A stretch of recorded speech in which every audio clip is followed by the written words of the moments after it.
목적이 분명한 남전도회가 될 수 있도록 인도해 주시옵소서. 세상을 바라보는 목적은 우리가 분명한데 그리스도 안에서 믿음의 주요 온전치 한 예수를 바라보는 목적이 확실히 서는 귀한 은혜가 넘쳐날 수 있도록 인도하여 주시고 그 삶을 통해서 승리하는 귀한 남전도가 될 수 있도록 은혜 위에 은혜를 더하여 주시옵소서. 예수님의 이름으로 기도합나이다. 할렐루야. 옆에 사람하고 인사합시다. 주의 이름으로 사랑하고 축복합니다.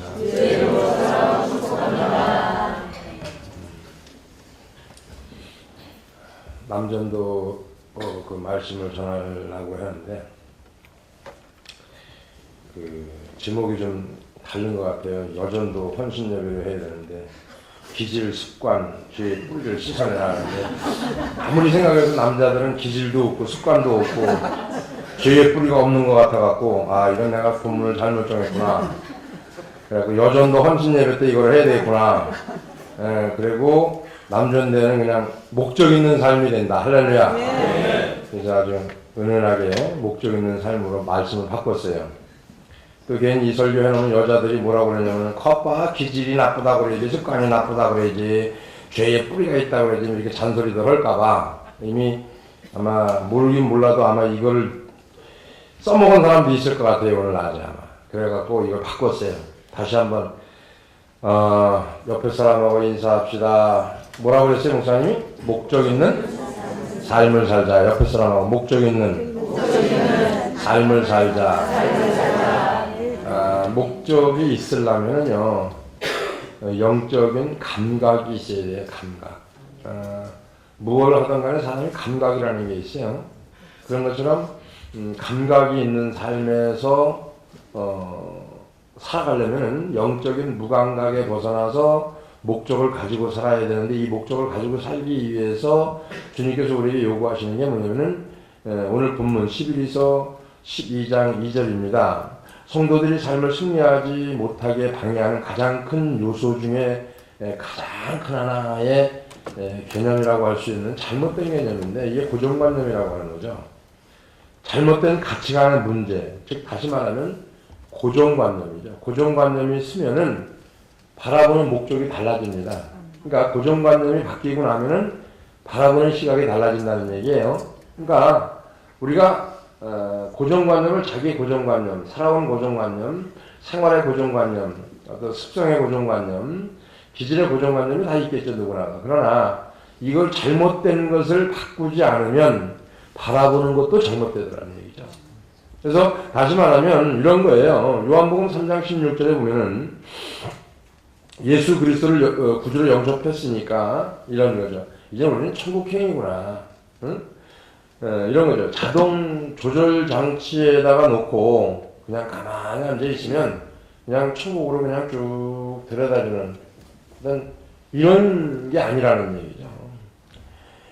그런 생각에 서잡힌 채 신앙생활을 하는 사람들이 혹 있습니다. 근데 언젠가는 그 사람들은 큰 환멸을 느껴 낙심하게 된다는 얘기죠. 그리스도인들에게 신앙생활에서 자동 조절 장치 같은 것은 없습니다. 뚝딱 겁나와라 뚝딱 이렇게 하니까 되고 저렇게 하니까 되고 이런 건 없어요. 성도는 매사에 믿음으로 살아야 되는데 이 믿음으로 살아가는 핵심적인 그 믿음으로 살아가는 핵심이 있는데 이게 뭐냐면 목적이라는 거예요. 목적. 그런 믿음의 선택을 우리 영혼의 원수인 강력한 도전에 우리가 직면하게 되는 것이고 자동 조절 장치에 의해서 신앙생활이 가능하다고 믿는 사람은 영적 무감각에 빠질 가능성이 매우 높다고 하는 거죠. 영적인 무감각은 마치 폭군 같기 때문에 그 소나기에 벗어나는 일은 그렇게 쉽지가 않습니다. 영적인 무감각 상태에 빠져버리면 그 무감각 상태에서 빠져나오는 거 이게 쉬운 게 아니에요. 신앙생활을 10년, 20년, 30년 한 사람들은 처음에 은혜 받고 막 그냥 방언도 하고 은사도 받고 이런 사람들 보고 얘기하면 이런 얘기를 합니다. 우리도 다 해봤어. 이게 뭐냐면 영적 무감각 상태에 빠져버려요. 부르짖고 울고 뒤집어지고 회개하고 이러면요 오래 믿은 사람들의 대표적인 양상이 뭐냐면은 옆에 사람하고 다 봤다. 다 경험해봤다. 이런 식으로 얘기를 한다는 거죠. 여러분, 다 보고 다 경험이 안 된 거예요. 영적인 무감각 상태에 있는 거죠. 그러니까 영의 세계라고 하는 거를 어떻게 보면 잘 모르는 거예요. 공기가 있는데 이 공기를 볼 수가 없는 거예요. 근데 숨을 쉬고 살거든요. 숨을 쉬고 사는데 우리는 공기는 볼 수가 없어요. 예수를 오래 믿는 사람들은 어떤 상태가 벌어지느냐면 공기는 있어요. 숨은 쉬어요. 근데 숨만 쉬면 되지 공기 있는 게 없는 게 그렇게 중요하다고 생각 안 하거든요. 근데 공기가 없으면 숨을 쉴 수가 없는 거예요. 막힌 지역에 들어가면 고난이 오면, 환난이 오면, 문제가 오면, 사건이 오면 헤쳐나갈 수가 없다는 얘기죠. 헤쳐나갈 수 있는 길은 뭐냐면은 영적인 무감각, 여기서 벗어나야 되는 거고, 우리는 영적 무감각에서 벗어나는 것을 가장 시급한 일로 여겨야 되는데 어떤 대가를 지불하더라도 영적인 무감각에 벗어나야 되고, 이런 표현을 성경은 여러 군데 합니다. 뭐라고 표현하냐면 영적인 무감각, 이게 좋은 말로 해서 영적인 무감각이지요. 성경의 표현대로 그대로 지적하면은 문둥병, 화인 맞은 심령, 독사의 자식들, 이 얘기하는 거예요. 무서운 얘기잖아요. 사실 오늘날 교회의 문제, 가정의 문제, 지도자들의 문제 어디에 있는 거냐면 바로 영적인 무감각입니다. 처음에 은혜 받은 이 은혜를 지속시켜가는 이 은혜가 있기를 주의로 축원합니다. 이게 지속돼야 돼요. 이거를 지속해가는 게 쉽지 않습니다. 여러분, 쉬운 게 아니에요. 신앙생활 1년 전, 2년 전, 5년 전 하고 지금하고 쭉 오면서 유지만 해가도 그게 대단한 거예요. 발전을 못하더라도 유지만 해가도. 교회의 문제 지금 어디에 있는 건지 아세요? 영적인 무감각에 있는 거예요. 그 다음에 가정의 문제 어디 있는 줄 아세요? 가정의 문제? 오래 살다 보면요, 이것저것, 이게 예의라는 게 없죠. 예의, 그죠? 기본이 안 된다는 얘기죠. 예의, 기본적인 거. 옛날에 이런 얘기해서 또 뭐 목사님이 질타를 맞게 생겼는데, 옛날에 보면은 남편이 일어나기 전에 아내가 먼저 일어나서 쪽집게 다 집 앉아 있는 거예요, 여자들이. 그죠? 이런 얘기하면 뭐 옛날 고리장 얘기라고 하는데, 참. 요즘 여자들은요, 남편이 일어나서 밥을 해줘야 돼요. 그죠? 그때도 눈곱 띄고, 머리는 산발하고, 쇠머리 해가지고, 이건 잘못된 거거든요. 저는 그렇게 생각해요. 여러분은 어떻게 생각할지 몰라도 저는 그렇게 생각하거든요. 같이 일어나더라도 좀 빨리빨리 씻고, 그죠? 좀 머리도 이렇게 좀 빗고, 이 정도로 해야 되는데, 근데 바깥에 나가서 누구한테 잘 보이려고 그러는지 잘 씻고 나가요, 그죠? 그러지 말고, 집에서나 잘 보이라고, 집에서. 옆에 사람하고 같이 사는 남편한테 잘 보이자. 같이 사는 아내한테 잘 보이자. 그게 최고 아니에요. 바깥에 나가서 영어같이 하고 나가요. 누구한테 잘 보이려고, 그죠? 이게 뭔지 아세요? 가정의 문제가 바로 여기서 나오는 겁니다. 무감각 상태. 별거 아닌 건데 이게 무감각이거든요. 바라보는 시각의 무감각, 받아들이는 거에 대한 무감각. 이걸 좀 잔소리 좀 합니다. 그럼 여자들이 이거 잔소리라고 듣는 거예요. 문제가 바로 이런 거예요. 큰 문제, 다양한 문제를 일으키는 것은 바로 이런 데서부터 요인이 되는 겁니다. 신앙생활도 마찬가지입니다. 처음에 은혜 받아요. 지속시켜 나가야죠. 우선 우리에게 필요한 것은 영적 무감각의 위험성을 깨달는 것인데 시편 49편 20절에 뭐라고 얘기합니까? 시편 49편 20절에 보니까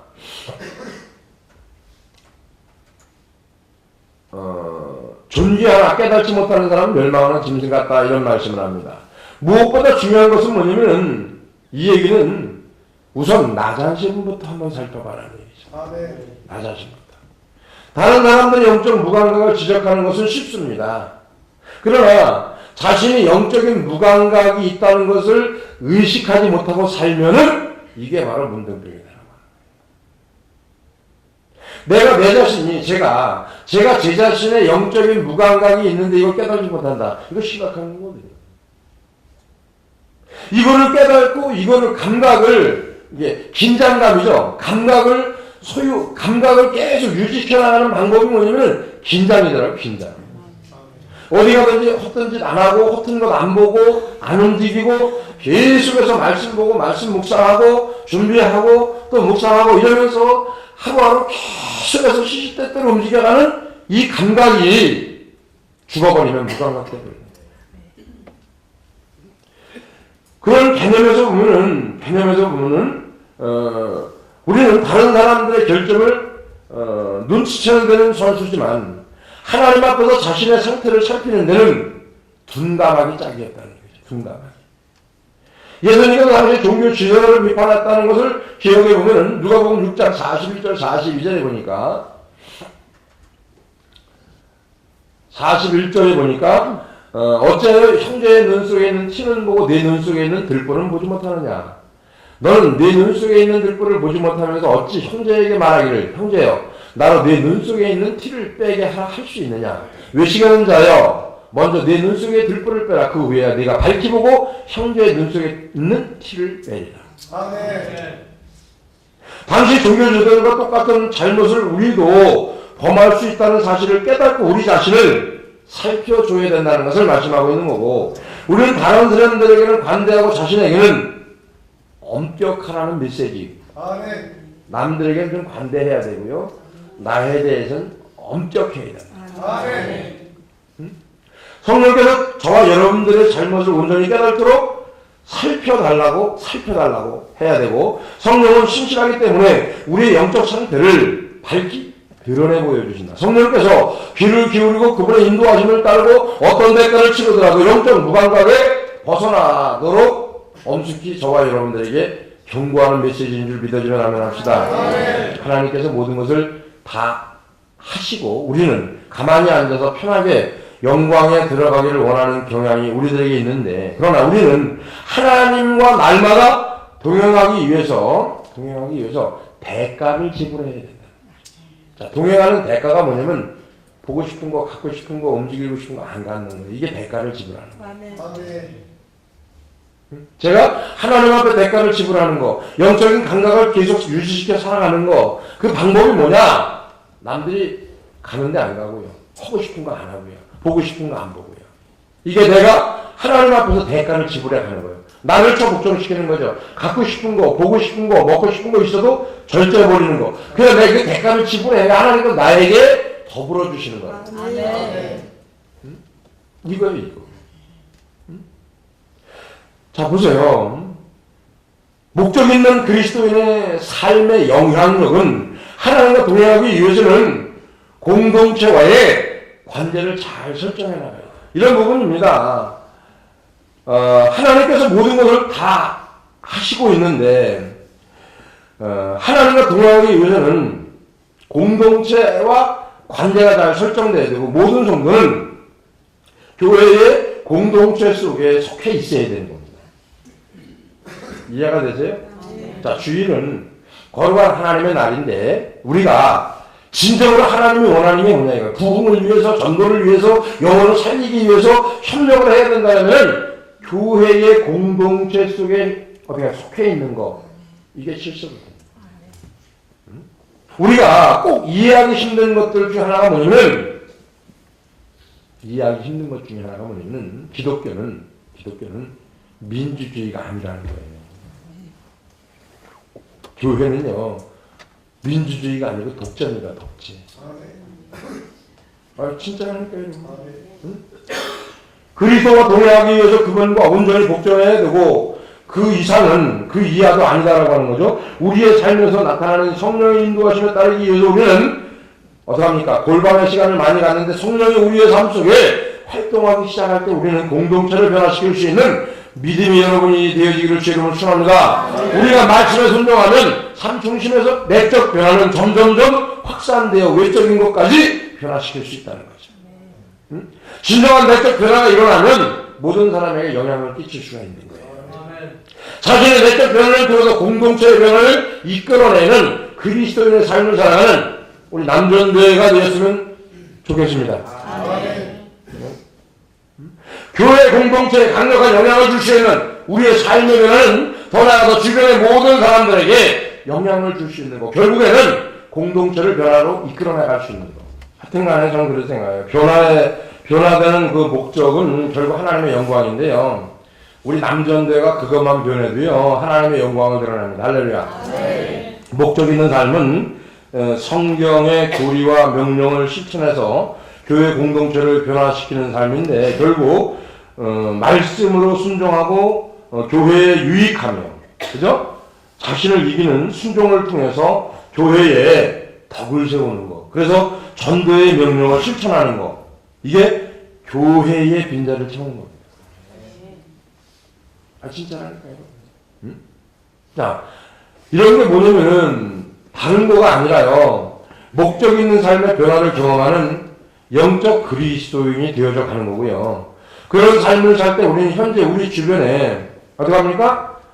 다른 문화에 끌려가지 않고, 그죠? 다른 문화에 끌려가지 않고 그리스도 안에서 그리스도인들끼리 독특한 문화로 말미암아 생활 방법을 유지해가는 비결이 되는 거예요.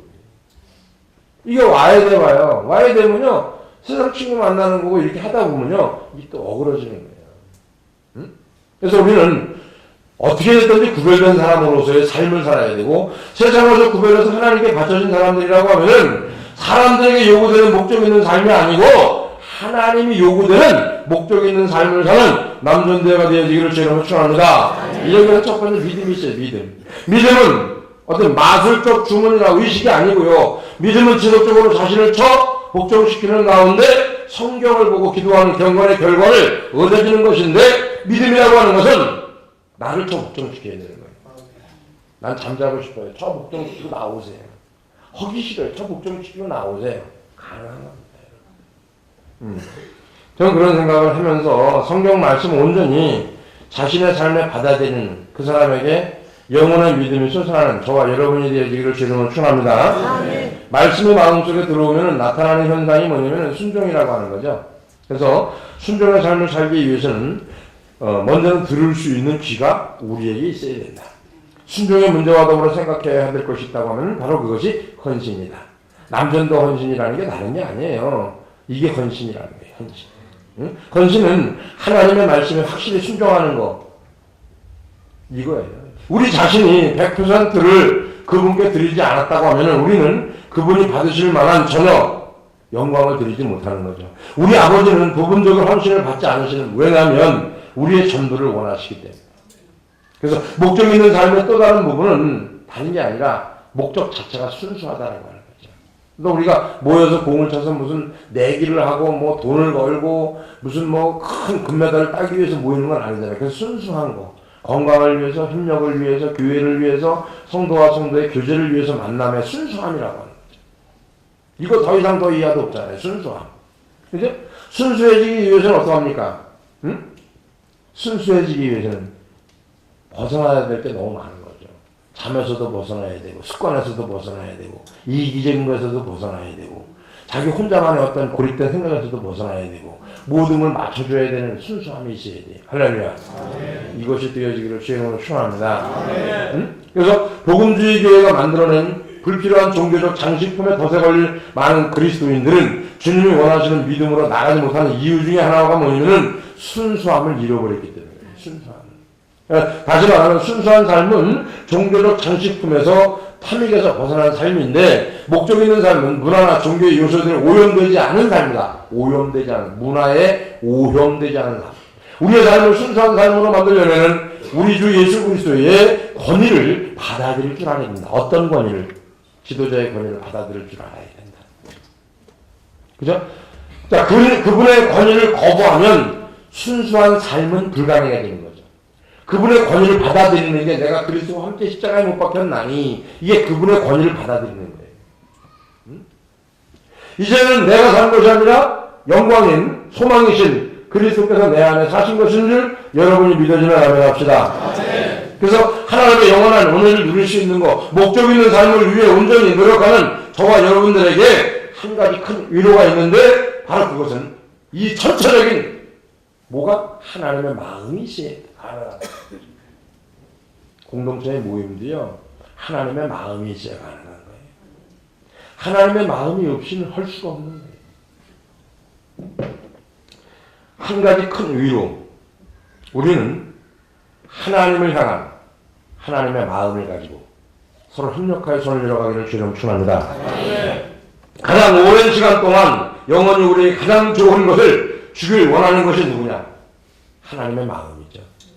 하나님은 나와 우리 삶에 오늘 이루시는 것은 오늘만 의미가 있는 것이 아니라 영원토록 의미가 있게 하시는 것. 십자가에 달려 계실 때 예수님 우리를 생각했습니다. 예수 그리스도께서 갈보리 언덕에 눈물을 흘릴 때 바로 우리 때문이죠. 본문에서 예수님이 그분 앞에 놓여있는 기쁨을 위해서 십자가를 참으셨다라고 했는데 10에서 12장 2절에 참으셨는데 어떡합니까? 어떻게 해요? 부끄러움을 개의치 아니하시고. 응? 뭐 때문에? 목적 때문에. 한 가지 목적. 구원에 대한 목적. 할렐루야. 그럼 내가 하는 이 행동과 내가 하는 이것이 협력하여 이루는 것이 뭘 위해서? 구원을 위해서. 그 목적 가지고. 못하는 사람은 잘하도록 목적을 두고 안 믿는 사람들이 그걸 보고 따라올 수 있는 목적을 가지고 할 수 있는 저와 여러분이 되어지기를 주의 이름으로 축원합니다. 하나님은 우리의 삶에 그분의 은혜의 햇살을 충분히 비춰주길 원하고 있고 그렇게 되려면 우리가 우리 자신이나 사람을 기쁘게 하는 것이 아니라 하나님을 기쁘게 할 수 있는 은혜가 여러분에게 주어지기를 주의 이름으로 다시 한번 축원을 드리겠습니다. 기도합니다. 고마우신 아버지, 우리 남전도에 주님께서 원하는 삶이 되기에 부족함이 없도록 진정한 목적을 가지고 하루하루를 승리케 하여 주시고 한 주간의 승리가 목적 있는 삶으로 인해서 이루어져 가기까지 부족함이 없도록 축복하여 주시옵소서. 그래서 2014년도 남전대회가 협력하여 손을 이루는 남전대회로 또 목적 있는 삶으로 이루어가는 남전대회로 그래서 모든 사람에게 선망의 대상이 되고 협력하여 손을 이루는 남전대회가 될 수 있도록 복의 복으로 허락하여 주시옵소서. 감사 영광을 주님 예수님의 거룩하신 이름으로 축복하며 기도하옵나이다. 아멘.